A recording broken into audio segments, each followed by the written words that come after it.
প্রথমে শুরুতেই যেটা বলেছিলাম আমি সেটাই তোমাদেরকে আরেকবার মনে করিয়ে দিতে চাই যে বিভিন্ন দিনে জাতীয় পতাকা ওঠে এবং আমরা এইভাবে গোল করে একসাথে দাঁড়িয়ে বিভিন্নভাবে উৎসব উদযাপন করি। এরকম অনেক দিন আছে, অনেকগুলো দিন আছে, প্রথমেই বললাম, কিন্তু প্রত্যেকটা দিনে তাৎপর্য কিন্তু ভিন্ন ভিন্ন। মাননীয় জয়দেববাবু তোমাদেরকে স্মরণ করিয়ে দিয়েছেন যে আজকের দিনে আমাদের ভারতবর্ষের সংবিধান কার্যকরী হয়। এই সংবিধান কার্যকরী হওয়ার দিনটাকে আমরা এত গুরুত্ব দিই কেন?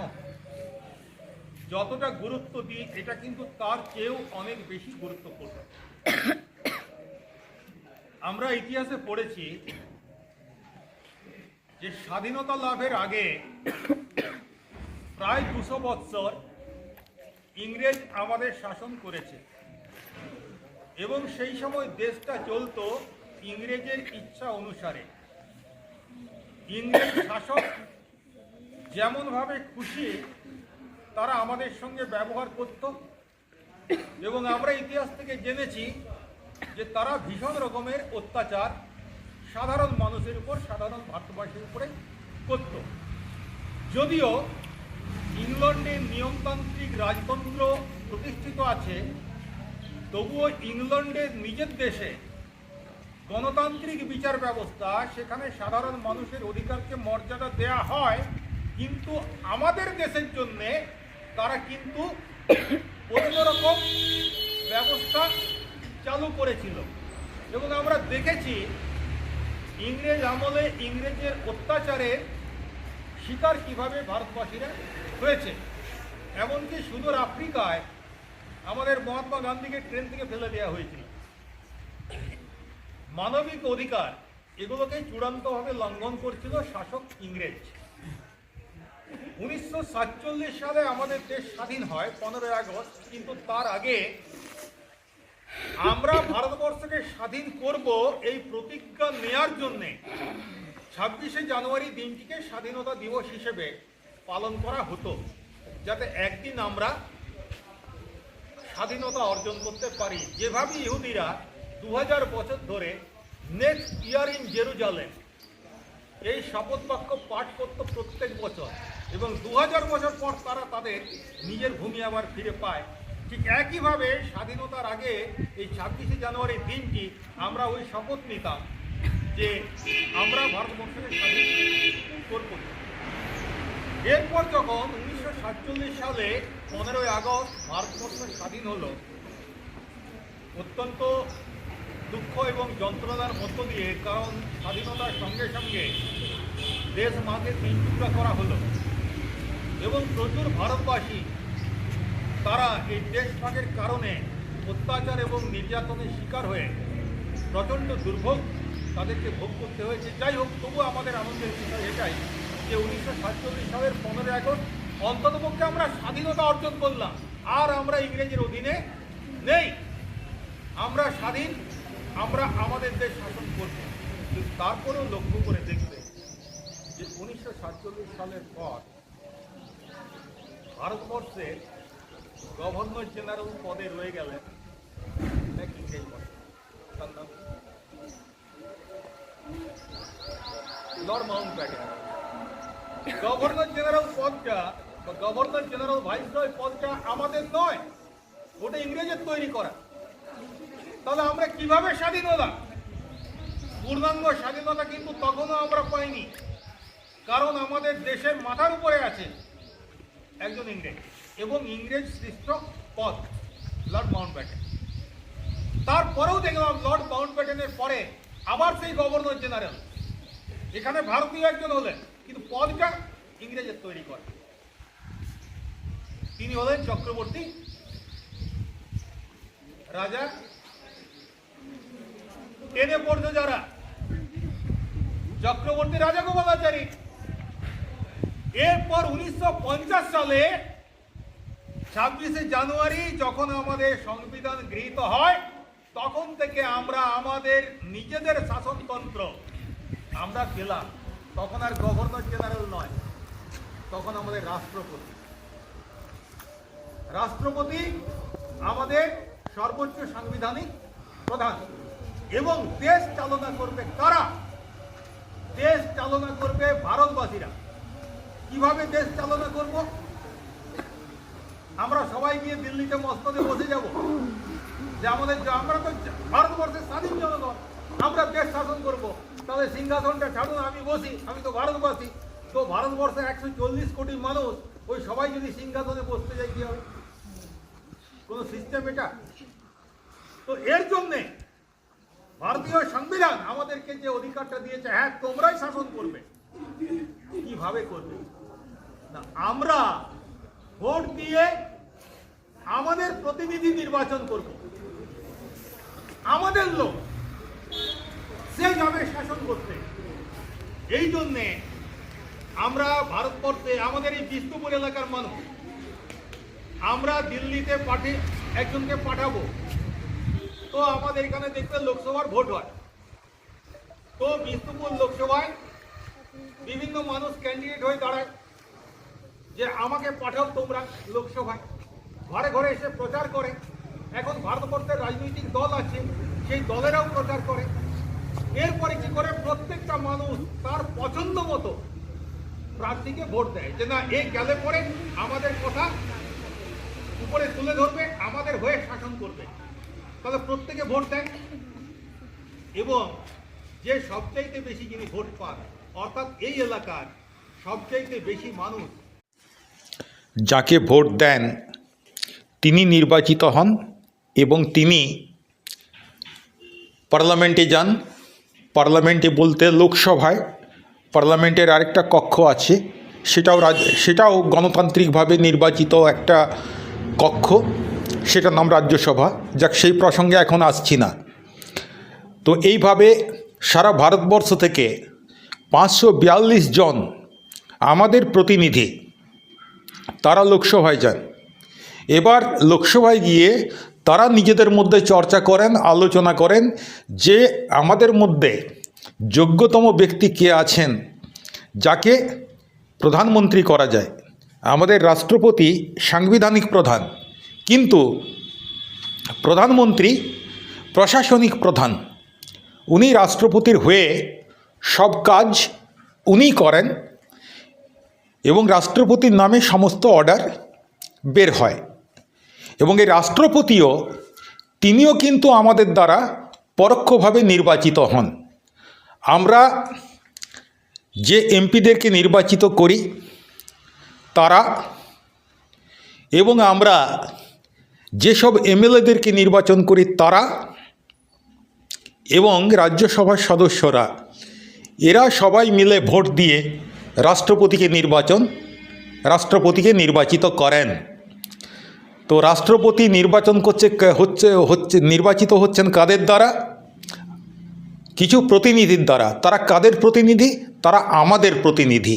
অর্থাৎ শেষ পর্যন্ত আমাদেরই প্রতিনিধি আমাদের মতামত অনুসারে নির্বাচিত হচ্ছেন রাষ্ট্রপতি হিসেবে। তো তাহলে যে সরকারটা তৈরি হলো, সেই সরকার কিন্তু আমাদের সরকার, জনগণের সরকার। ঠিক একইভাবে আমাদের রাজ্যের ক্ষেত্রে ভারতবর্ষে অনেকগুলো অঙ্গরাজ্য রয়েছে। তো প্রতিটা রাজ্যের ক্ষেত্রে একটা করে বিধানসভা আছে। সেই বিধানসভায় যারা সংখ্যাগরিষ্ঠ, যাদের আসন সংখ্যা সবচাইতে বেশি, তারা সরকার গঠন করেন। এবার আসন সংখ্যা কিভাবে নির্ধারিত হয়? সেই লোকসভার মতোই আমাদের বাঁকুড়া বিধানসভা, ছাতনা বিধানসভা, শালতোড়া বিধানসভা, বড়জোড়া বিধানসভা, এভাবে সারা রাজ্যকে 294টা বিধানসভা আসনে ভাগ করা হয়েছে। ঠিক লোকসভার মতোই এখানেও নির্বাচন হয়। তোমরা দেখেছো ভোটের বিভিন্ন সময়ে লোকসভার ভোটের মতোই বিধানসভার ভোট হয়। সেখানে কারা ভোট দেয়? আমরা ভোট দিই, সাধারণ মানুষ ভোট দেয়। 18 বছর বয়সের উপরে যে কোনো মানুষ লোকসভা, বিধানসভা, গ্রাম পঞ্চায়েত ইত্যাদি সমস্ত স্তরে তারা ভোট দেন। আমরা আমাদের পছন্দ মতো প্রার্থীকে ভোট দিই। অধিকাংশ মানুষ যাকে নির্বাচিত করেন, যাকে ভোট দেন, তিনি নির্বাচিত হয়ে বিধানসভায় যান এবং এরকম 294টা বিধানসভা আসন থেকে 294 জন প্রতিনিধি তারা বিধানসভায় বসে চর্চা করেন এবং ঠিক করেন কাকে মুখ্যমন্ত্রী করা হবে। তাদের মধ্যে থেকে একজন মুখ্যমন্ত্রী নির্বাচিত হন। তা রাজ্যের সরকারটা এইভাবে চলে। তাহলে রাজ্যের যারা সরকার গঠন করছেন তারাও কিন্তু আমাদের প্রতিনিধি, অর্থাৎ আসলে আমরাই আমাদেরকে শাসন করছি, একেবারে নিজস্ব শাসন ব্যবস্থা। এরপর পঞ্চায়েত স্তরে তোমরা চিন্তা করে দেখো, তোমাদের এই অভিজ্ঞতাগুলো আছে। পঞ্চায়েতের 30 স্তরে ভোট হয়, গ্রাম পঞ্চায়েত, পঞ্চায়েত সমিতি এবং জেলা পরিষদ। তোমরা দেখেছো তোমাদের পাড়ারই 2-4 জন ব্যক্তি বা তোমাদের গ্রামের 2-4 জন ব্যক্তি তারা তোমাদের পঞ্চায়েত আসন থেকে তারা ভোটে দাঁড়ান এবং তোমরা তোমাদের বাবা মা তাদের মধ্যে থেকে পছন্দ মতো প্রার্থীকে ভোট দেন। যিনি জেতেন তিনি পঞ্চায়েতের সদস্য হন এবং তিনি তোমাদের প্রতিনিধি। যে এলাকার মানুষ তাকে ভোট দিচ্ছে তার প্রতিনিধি এবং তিনি তাদের হয়ে কাজ করেন, তাদের কল্যাণের জন্য কাজ করেন। তারা আবার একসাথে বসে তারা নির্বাচন করেন গ্রাম পঞ্চায়েতের প্রধান, যার নেতৃত্বে গ্রাম পঞ্চায়েতের উন্নয়নমূলক কাজ হয়। তো সেই জন্যই দেখবে তোমাদের যখন কোনো ইনকাম সার্টিফিকেট দরকার হয়, রেসিডেন্সিয়াল সার্টিফিকেট দরকার হয়, তখন তোমরা প্রথমে কার কাছে যাও? প্রথমে পঞ্চায়েত সদস্যের কাছে যাও। কারণ কি? তিনি তো আমাদের লোক, আমরাই তো তাকে নির্বাচিত করেছি।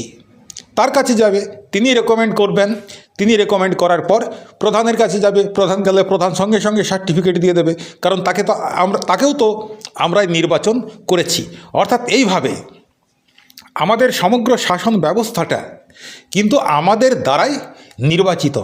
এটাই হচ্ছে গণতন্ত্রের মূল কথা। আর আজকের দিনে 26শে জানুয়ারি 1950 সালে যে সংবিধান আমরা গ্রহণ করেছিলাম, সেই সংবিধান আমাদেরকে এই অধিকারটা দিয়েছে। এই জন্যেই 26শে জানুয়ারি দিনটি আমাদের কাছে অত্যন্ত গুরুত্বপূর্ণ দিন। আর এই সংবিধান আমাদের আরও কিছু অধিকার দিয়েছে। সেই অধিকারগুলোর মধ্যে সবচাইতে গুরুত্বপূর্ণ হচ্ছে 6টি মৌলিক অধিকার: সাম্যের অধিকার, শাসনের অধিকার ইত্যাদি, সাম্যের অধিকার, স্বাধীনতার অধিকার ইত্যাদি 6টি মৌলিক অধিকার আমাদেরকে দেয়া হয়েছে। এই অধিকারগুলো কোনোভাবেই কেউ লঙ্ঘন করতে পারবে না।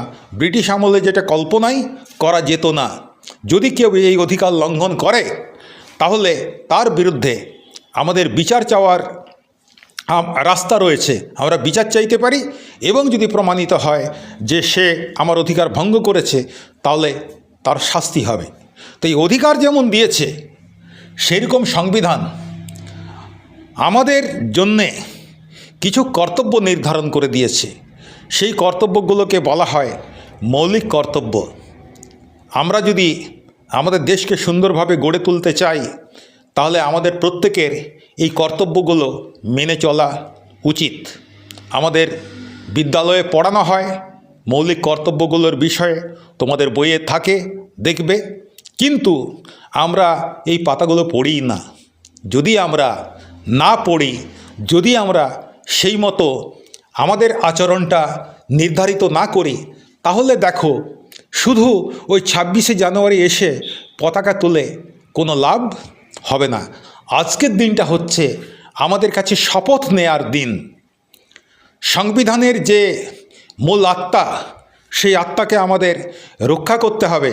আমাদের যে 11টা মৌলিক কর্তব্য নির্ধারণ করে দিয়েছে সংবিধান, সেই 11টা কর্তব্য আমাদেরকে পালন করতে হবে। তবেই তো আমাদের দেশ জগৎসভায় শ্রেষ্ঠ আসন লাভ করবে।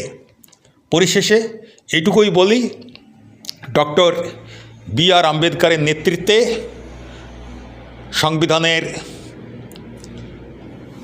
সংবিধান তৈরি করার জন্যে অনেক পণ্ডিত এবং জনপ্রতিনিধিদেরকে নিয়ে এই সংবিধান রচনা করা হয়েছিল। গণপরিষদের সভাপতি ছিলেন ডক্টর রাজেন্দ্র প্রসাদ, আর সংবিধান সভার সভাপতি ছিলেন ডক্টর বি.আর. আম্বেদকর। আজকের দিনে আমরা বি.আর. আম্বেদকরের নেতৃত্বে যে সংবিধান সংকলন মণ্ডলী ছিলেন, আমরা তাদের প্রত্যেককেই শ্রদ্ধা জানাবো, কারণ তাদের পরিশ্রমের জন্যেই আজকে আমরা মানব অধিকারগুলো, আমাদের যে মৌলিক অধিকার, সেগুলো আমরা ভোগ করতে পাচ্ছি। একটা স্বাধীন রাষ্ট্রের নাগরিক হিসেবে আমরা মাথা উঁচু করে আজকে পৃথিবীর মাঝে নিজেদের উপস্থিতি জানান দিতে পাচ্ছি। ব্যাস এইটুকুই। সবাই আজকে এখান থেকে আমরা শপথ নেব যে আমাদের অধিকার যেমন আমরা বুঝে নেব, সেই রকম আমাদের যে 11টি মৌলিক কর্তব্য, সেই কর্তব্য থেকেও আমরা কিন্তু বিচ্যুত হব না। জয় হিন্দ, বন্দে মাতরম, ভারত মাতার জয় হোক।